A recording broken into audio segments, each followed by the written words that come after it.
Muchas gracias, señora presidenta. Quiero saludar de manera especial a los funcionarios del Gobierno Nacional que hacen presencia en la comisión. Desde luego al citante principal, el doctor Camilo Abril, que con detenimiento y juicioso análisis ha mostrado el panorama que se viene presentando con el manejo de los recursos producto de las regalías del Fondo de Ciencia, Tecnología e Investigación. Para no volverme repetitivo, señora presidenta,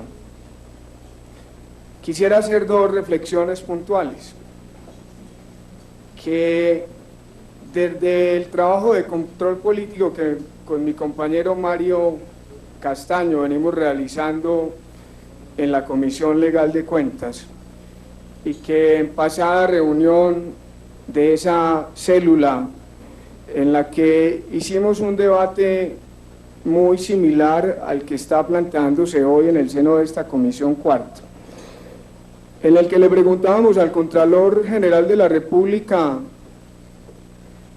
por el informe de auditoría realizado al Sistema General de Regalías en general, pero específicamente lo concerniente con la ejecución, inversión, reitero, de los recursos asignados al Fondo de Ciencia, Tecnología e Investigación. Quería hacer referencia a los hallazgos encontrados por el señor Contralor para efectos de que el funcionario correspondiente pues haga las respectivas precisiones o aclaraciones. Y quiero simplemente leer este artículo, el artículo 29 de la Ley 1530, de la cual tuve la responsabilidad de ser coordinador en aquella oportunidad. Delimita claramente hacia qué tipo de proyectos, señora presidenta, pueden direccionarse los recursos de ciencia y tecnología. Dice ese artículo que el Fondo de Ciencia, Tecnología e Innovación tendrá como objeto incrementar la capacidad científica, tecnológica, de innovación y de competitividad de las regiones, mediante proyectos que contribuyan a la producción, uso, integración y apropiación del conocimiento en el aparato productivo y en la sociedad en general, incluido proyectos relacionados con biotecnología, tecnologías de la información y las comunicaciones, contribuyendo al progreso social, dinamismo económico, crecimiento sostenible y una mayor prosperidad para la población. Y mi intervención parte de esa lectura, porque lo expresado por el Contralor General de la República en el informe de auditoría y bien relacionado por el doctor Camilo Abril, y conforme a los hallazgos encontrados,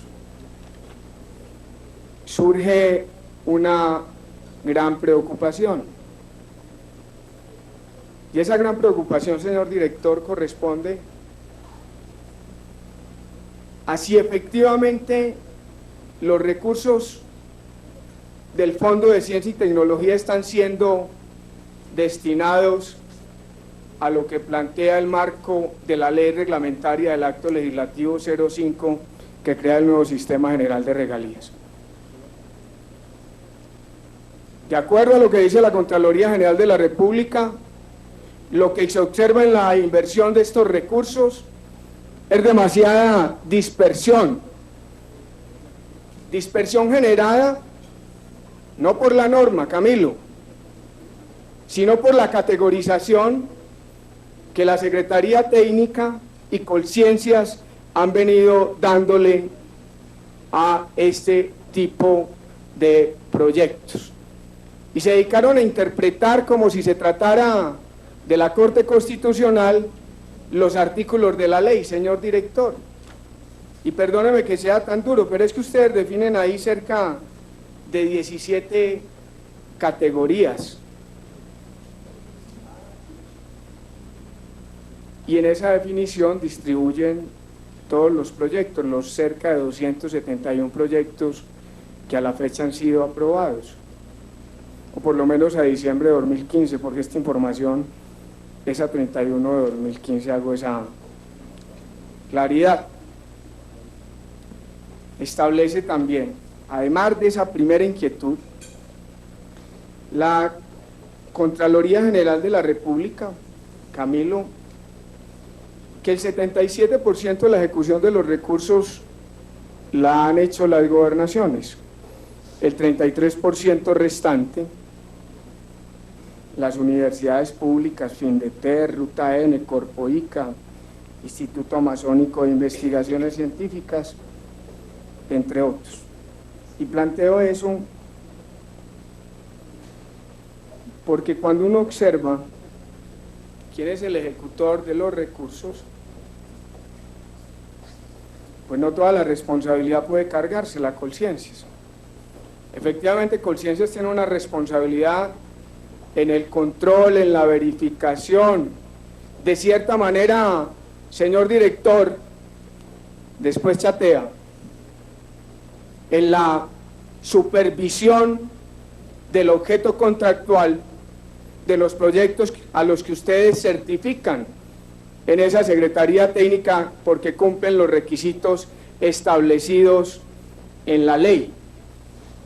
Yo me pregunto, yo a diferencia suya, Camilo, soy especialista en contratación estatal. Tengo claridad que la ejecución de estos recursos tienen un régimen especial de contratación y ese régimen es el de la contratación directa. Algunos autores establecen que aún en la contratación directa el Estado tiene el deber y la obligación de garantizar la selección objetiva. Lastimosamente, quienes piensan así no son aquellos consejeros mayoritarios en el Consejo de Estado. Luego, hoy esa premisa es simplemente doctrina y no jurisprudencia.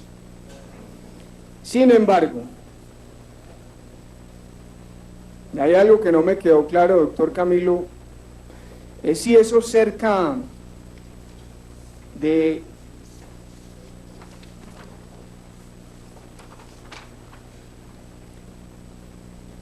$7.132 contratos por valor de 1.7 billones de pesos aproximadamente, celebrados con cerca de 3.322 contratistas, personas naturales, que seguramente fueron asignados por la vía de la contratación directa, fueron culminados, ya hay resultados claros sobre los objetos y el alcance de los objetos contratados, porque me surge otra preocupación. Son 7.132 contratos con personas naturales, con 3.322 contratistas. Excúseme que tuve un lapsus. 7.132 contratos con 3.322 contratistas, no me lo estoy inventando yo.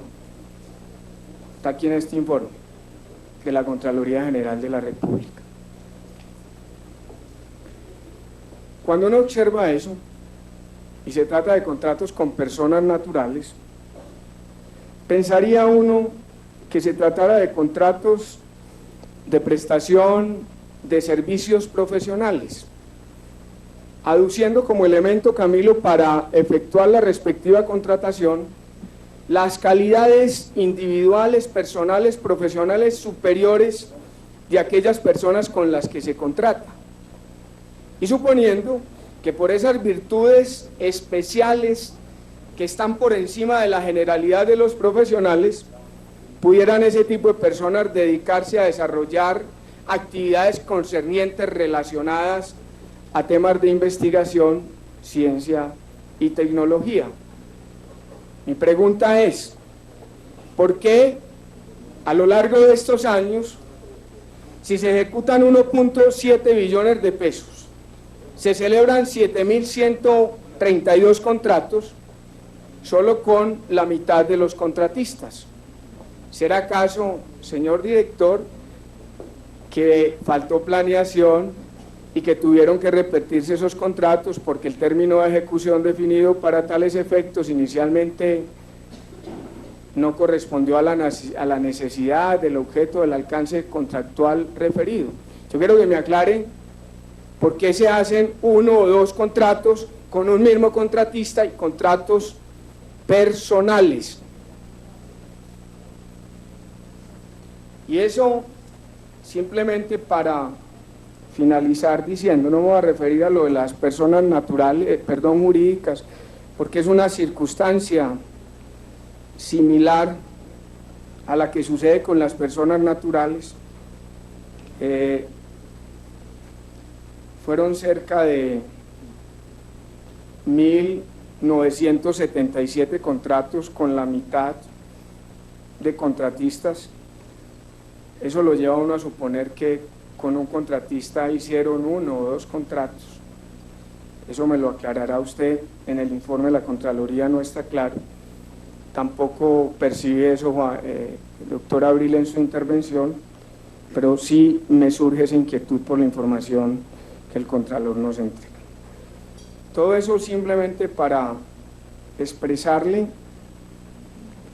que yo entiendo que en materia de ejecución se presenten dificultades, que este es un sistema novedoso, que yo defendí con vehemencia y decisión en mi pasado periodo legislativo, que reconozco que en aquel momento quienes aprobamos ese acto legislativo inicialmente y posteriormente la ley que lo reglamentaba, cometimos algunas ligerezas, pensando básicamente en mejorar la capacidad ejecutoria de las entidades territoriales y desconociendo, Eduardo, algunos problemas que surgieron en la ejecución, doctor Abril, como la aprobación de proyectos que no debieran ser utilizados o que debieran más bien ejecutarse con gastos recurrentes y no gastos de regalías, que es lo que me preocupa en este tema de ciencia y tecnología, y que después cuando quisimos cambiar no podíamos hacerlo porque en el acto legislativo había quedado establecido que quienes tomaban finalmente la decisión para asignar los proyectos respectivos era la mayoría en los OCAP, y la mayoría pues son gobernaciones y alcaldes. Y eso también hay que plantearlo aquí, no toda la responsabilidad es exclusiva del gobierno. El Congreso tuvo responsabilidad en eso. Y en muchas regiones del país esas potestades que entregamos se han mal utilizado para ciertos intereses políticos y personales. Pero lo más complejo, señor director, de lo que está acaeciendo con la inversión y la ejecución de los recursos del Fondo de Ciencia y Tecnología, más allá de la falta de conocimiento que evidencia la Contraloría General de la República y plantea en su informe, más allá de la falta de seguimiento y monitoreo a los proyectos a la que hacía alusión al inicio de mi intervención, más allá de que muchos de los proyectos que han sido formulados y estructurados no están siendo ejecutados por las respectivas entidades que los estructuran o los presentan, más allá de los cambios permanentes en la metodología que ustedes han venido estableciendo para efectos de la formulación, presentación, priorización, viabilización y aprobación de proyectos. Lo más grave que dice el Contralor es que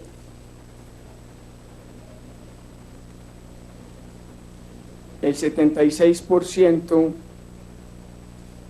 de las personas naturales con las cuales se han celebrado los contratos, con los recursos del Fondo de Ciencia, Tecnología e Investigación no están avalados ni reconocidos por Colciencias como entes investigadores o como personas con esa calidad.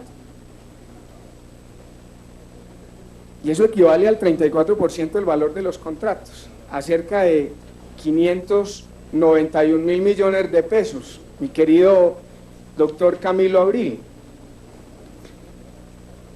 Pero ahí no termina la gravedad del planteamiento, o de más bien el hallazgo de la Contraloría General de la República. Dice que en cuanto a las personas jurídicas, de 949, solamente 189, señor director, entidades o instituciones son reconocidas por Colciencias. Ejecutan 666 contratos por un valor de 1.12 billones de pesos. ¿Significa eso, queridos compañeros, que la mayoría de los ejecutores de los recursos de ciencia, tecnología e investigación, doctor Camilo, no están reconocidos por Colciencias? Eso significa que esa plática se la están merendando, señor director, que esa plática la están destinando a pagar favores políticos en las regiones y que no hay ningún control de parte del Colciencias al verificar cuáles son los tipos de contratistas y cuáles son los objetos y los alcances contractuales de los respectivos contratos. Y eso es muy grave, que los recursos de ciencia y tecnología, que como ya lo advertí en la lectura del artículo 30, que establece claridad meridiana sobre la destinación específica de los mismos, pareciera, con base en este informe de la Contraloría General de la República, que no se está cumpliendo ni el acto legislativo, ni la norma, ni los fines para los cuales fueron dispuestos. Muchas gracias, señora presidenta, y felicitarlo, coordinador ponente. A las 12 me toca ausentar.